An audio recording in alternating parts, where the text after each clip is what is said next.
Hi, my name is Beth, and I am a programming assistant for the St. Johns County Public Library System, and I am here today to present In the Bubble with Beth, Sun Prints. I'm going to be joined by local artist Russell Macomber, who will teach me all about what sun prints are and how to do them. It's also commonly referred to as cyanotype. So let me introduce Russell. Russell is a multimedia artist working mostly with drawing, painting, and sculpture. He studied fine art at El Camino College in Los Angeles, California, and he earned his Bachelor of Fine Arts degree from Flagler College and his Master of Fine Arts degree from Jacksonville University. He has shown his work in New York City, Seattle, Miami, Atlanta, Jacksonville, and in St. Augustine, and he runs the wood shop in the sculpture department at Flagler College. He's also my husband, so it's okay that he's in the bubble here with me today. I'd like to thank the Friends of the Main Library, St. Augustine, for sponsoring this program, and I also would like to thank all of the Friends of the Libraries of St. Johns County for sponsoring the Read Squared app, which, as you know, is part of the Best Summer Ever here at the St. Johns County Public Library System. Okay, so we bought this nature print paper, sun print paper, from Amazon.com. You can also get sun print paper sets from art supply stores such as Michael's or Hobby Lobby if they have them in stock, but we went ahead and ordered this one online. And I've also just gathered a few little specimens from my yard, some weeds and plant pieces that I'm going to try. Thank you, Russell, for joining me. Can you tell me what sun prints are? Yeah, sun prints are a cyanotype printing method using iron salts, and it was developed in 1842 by a man named Herschel. And he originally used it to copy his notes, but it also went on to become what we know as blueprints. It was a way of replicating. Great. So let's just see how this works. Yeah. This is the paper has been pre-treated with like a cyanotype solution, and it's sensitive to light. I guess we shouldn't take it out right now. But you put objects over the paper and expose them for a certain length of time to the sun, and then you rinse that in water after that length of time. And what wasn't exposed to the sun will wash out white in the water, and then you let it dry. And then the rest is a really pretty blue color, right? Yeah, cyanotype blue. So we're having moments of sun, but it's also kind of a little bit cloudy today. Do you think, is that going to matter? No, you just extend. It's experimental, and you just extend the time of exposure, and you play with it. Sometimes you do like a test strip. You can take a little tear off the top, and you put it out to see to what degree that it gets exposed, and you uncover a little portion at a time with different lengths of exposure. Well, I guess that makes sense. I guess that's a good thing to keep in mind, that it's all a big experiment, and you know, it shouldn't. Exactly. It should be fun. So you're just trying different things and seeing what works and what doesn't work. Improvise. That's a good thing to know. Yeah. All right. Well, let's get started then. Sounds good. Okay, so we've actually come back inside because Russell pointed out that we shouldn't expose the paper to the sun prematurely. So I guess that would be step one, right? Yep.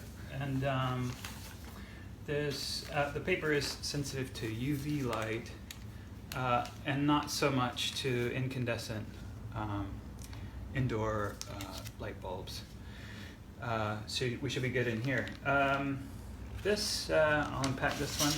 I like this brand because they give you a little bit of plexiglass to put over your objects so that they don't move around while you're exposing them. So just unwrap that. Paper off. And what I'm going to do is go ahead and cut a little piece of cardboard for the back of the paper, just so that it's a little bit extra stiffness and easier to move around when we go to put it outside. Just any old cardboard.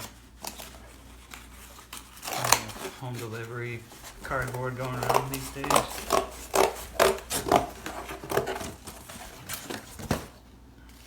Alright. So this is the paper. It's in a light, tight bag. So we'll just take a sheet out. I think this one, I forgot how many sheets it comes with. 40 sun-sensitive sheets. That's pretty good. I think it was about $13. Paper comes out. Oh, it's already blue. Yeah. It's been pre-treated with the cyanotype solution. Neat. Okay. So I'll put it over the cardboard. Will it stay that color blue the whole time, or? It will. The longer it gets exposed to the sun, it'll get a pale blue. It's a pale blue. Neat. These are cool leaves. I'm gonna unroll that one. Oh, cool. Neat. So it's just an experiment. I'm gonna throw these on here. I'm looking for things with nice profiles, silhouette, things that might make a good silhouette. And that the hibiscus stamen, I think it is. Those firecracker plants are amazing. This is a little more hibiscus. So we'll put the plastic over it like that, and then take it outside. Okay. Okay, so we're back outside. Yep. And I'm just going to keep them really still. If you move them around, they start to kind of dissolve their profile, so the image is a little less clear, but that's kind of interesting too. You can get different values if you want to shift them ever so often. But we'll just go with a standard print here. And how long does this need to stay sitting out here exposed to the sunlight? This particular paper, the instructions say about 2 minutes, but since it's overcast, I think we're going to leave it out a little bit longer. I'm thinking about 3 minutes. One of the books I have has a quilting project where they actually do cyanotype prints on fabric and then they quilt with it. Have you ever done that before, Russell? Yeah, I've actually, there's this cyanotype comes in another form. It's a powder that you add water to and you make a liquid solution. And anything you can coat with the solution becomes sensitive, UV sensitive. And so I've done it on t-shirts, I've done it on canvas, drop cloth, any kind of fabric. And I can't remember, I've done it on ceramic before. So, oh, really? On ceramics? Yeah. Maybe we'll try that. That would be cool. So yeah, that's it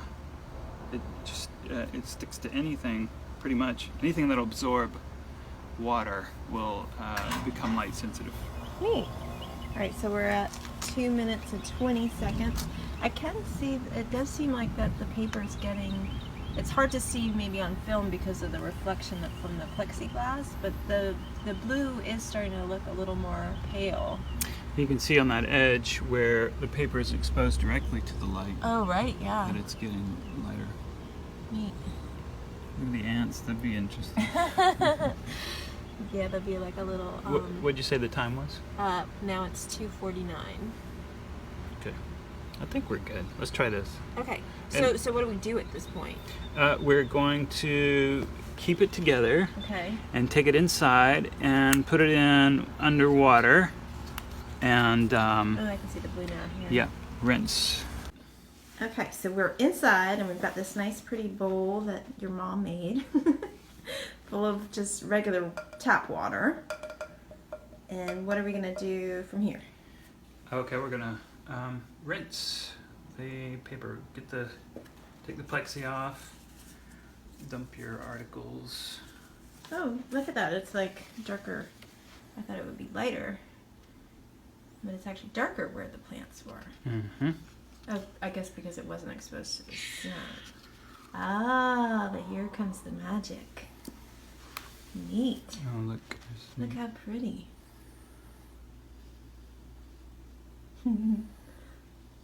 So you just kind of agitate it a little bit in the water? Yeah, and you can see there's like a light green fog kind of coming off of the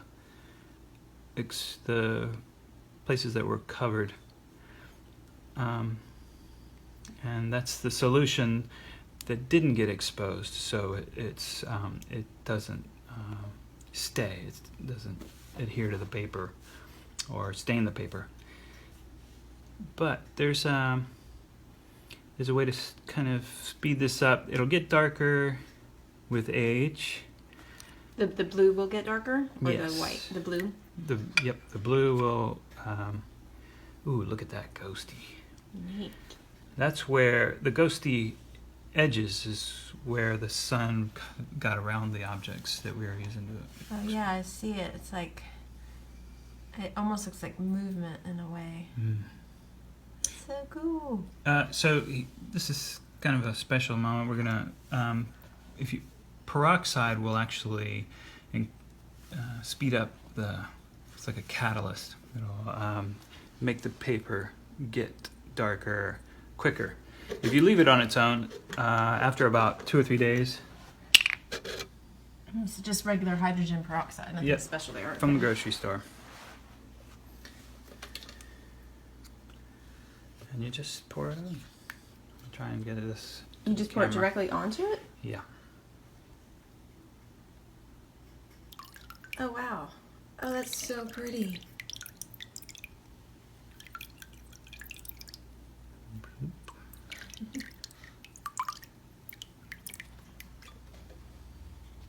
Oh, that's so pretty. And darker and darker blue. And that makes the ghosty part actually more pronounced, I think. I think you're right. That's so neat. Look at the little firecrackers. They almost look like little mini carrots. Good stuff. That's That's really neat. beautiful. So is it done now, or? Yeah, it'll just get darker still to this kind of Prussian blue that's going on up there. Okay. Oh, so we kind of have to let it sit and dry, maybe? Yeah. You got that from Amazon also? Yep. I think it's about $14 as well. This is cyanotype. It comes as a powder, and you add water to it. I've already added some water, and you let them sit for 24 hours. And then it's a 2-part solution. You add equal parts, 1 to 1. Mix it, and then you would brush that onto whatever surface, fabric, paper. I think I'm going to experiment a little further with ceramic, and yeah, go for there. Okay, but you said we have to wait 24 hours for this solution to completely dissolve the powder. That this comes in a powder form. I think that's so that the shelf life is longer. And you just fill the bottle with water, basically? All the way. Yep. Okay. So I guess we'll come back in 24 hours or so and play with some liquid cyanotype. Okay, that sounds great. Thanks. Right. So we're back. Now we have Clover with us. And Russell is going to be putting the liquid cyanotype on the different materials that we're going to be using on this go around, which include a tote bag that you just put a piece of cardboard inside, and then we have some white paper, just regular white paper, and also he's going to try on piece of ceramic, which is unfired, so it'll absorb. So he actually made a mold of one of those sandcastles. Yeah, little toy sandcastles. So we're gonna play with that and see what we can do.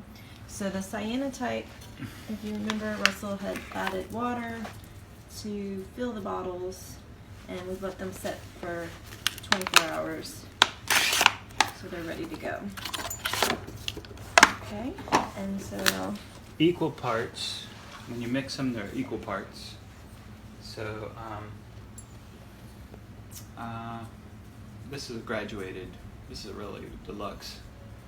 But you can probably use the measuring cups. I'm just gonna go for it like this. that definitely looks like a science experiment now. Right over my rug.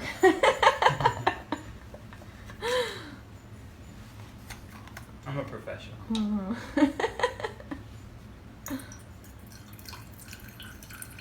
So this will turn out to be kind of a lot of liquid. So this will probably cover like this whole stack of paper. And we do want to reduce the amount of outdoor light. And it doesn't have to be completely dark, but probably every bit helps control. So just switch that around. Cool green color. That's pretty crazy looking. Neat. Okay. And I'm going to apply it to this. So you just have a regular paintbrush? Yep, regular paintbrush. Just add it on. So what's kind of neat is sometimes, go ahead. I was just going to say that's pretty. The brush texture, you can play with the brush texture too. And the overlapping, you'd be surprised the nuance of how you apply it comes out of the final product. So I'll leave, near the bottom, maybe I'll leave some brush strokes. And you can see how sensitive it is, really. I don't want to get too wet because it takes a long time to dry, but we're going to do it like that. And maybe make it a little denser up here so that it's really good and dark. And then fade to this lighter on the top. Put that to the side. And now do some paper. We'll do about 3 or 4 sheets.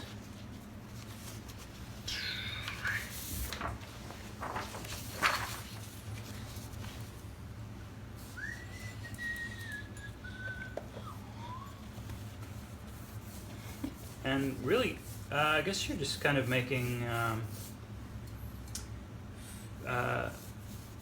like a photographic paper, like photosensitive, the same way that you would expose a negative, and you can actually expose negatives onto this paper.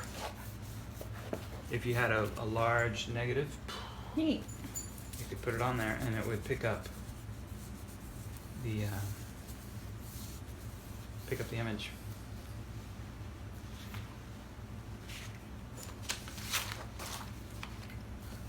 We'll just do it too. We'll do these, let them dry, away from the dog. Good idea.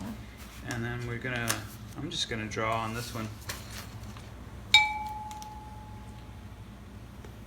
Put a little pattern or something.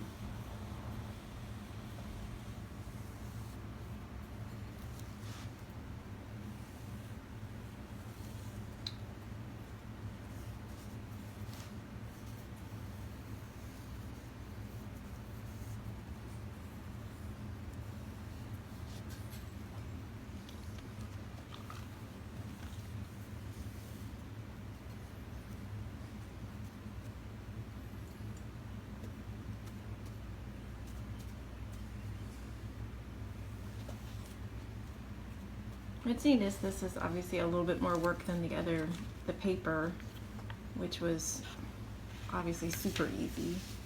But then you can do all kinds of different things when you do the mixing yourself.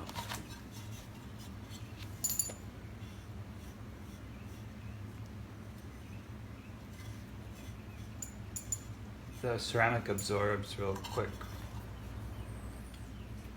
Now let's just coat the whole thing. Why not?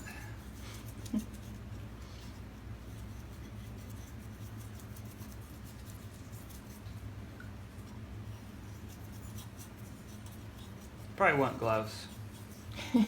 I don't think it's too caustic but rubber gloves would be nice.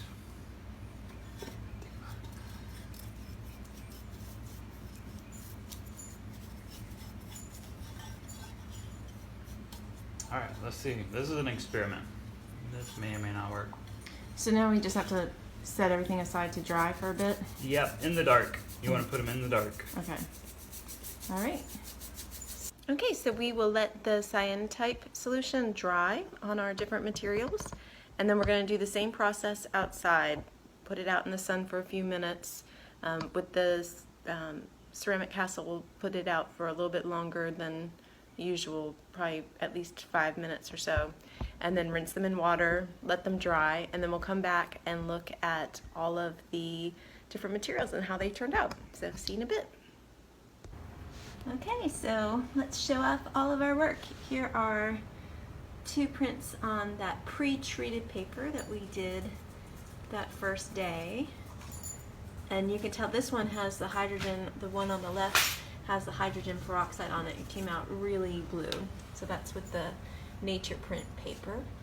And then the rest of these are the ones that we did using the liquid cyanotype that we mixed ourselves. We did a few different kinds of materials. This is the one where Russell drew directly on the paper with the ink and then just let that be directly exposed to the sun. And that's pretty amazing, actually. And then he had a drawing that he had on some tissue paper that he put under a piece of plexiglass, and that ended up, and that came out really blue. Came out really nice. And then there's also this one that he did on, he had already made this drawing on a acetate paper, so then he put that over the paper in the sun, and there is the result. This is the one that Russell did underneath, or he did the drawing on the plastic bag that held the paper, and there it is. Here's our tote bag. It's still a little bit wet, but it looks really beautiful. And you can see down on the bottom, that's where he had used lighter brush strokes, and you can see that it had a, almost like a textured effect.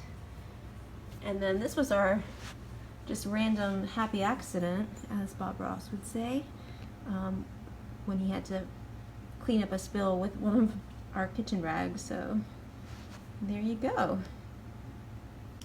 Okay, and then here is the biggest experiment of all, was the unglazed ceramic sandcastle that Russell had painted with the cyanotype solution. And he put some tape along the top of the castle and drew on that, and we put that out in the sun. And he suspects that there's the tape showing. He suspects that the tape was actually UV resistant. Maybe, yeah. Because you can see the impression of the drawings. Here's the other side. You can see that it did make a mark there, but it's not very blue where he had put the tape. But down at the bottom, that nice blue. So maybe you could even just do blue. I don't know. But anyway. Further research. Further research is required. Here are some of the resources that I checked out from the St. Johns County Public Library System to get some ideas. There's all kinds of art and crafting books available to check out. So if you need help, just ask someone at your local library. Thanks so much for joining us today. We're so happy to do some sun prints together, and we hope that you will join us next week for another In the Bubble with Beth series. If you liked this video, please like it, comment on it, and share it. And if you make your own sun print, I'd love to see it. Tag I love SJCPLS on social media, and we'll have a look at it. Now stay tuned for the secret word. And now, if you are participating in the Best Summer Ever Summer Reading Contest on the Read Squared app, the secret word for today's program is Together09. Together09.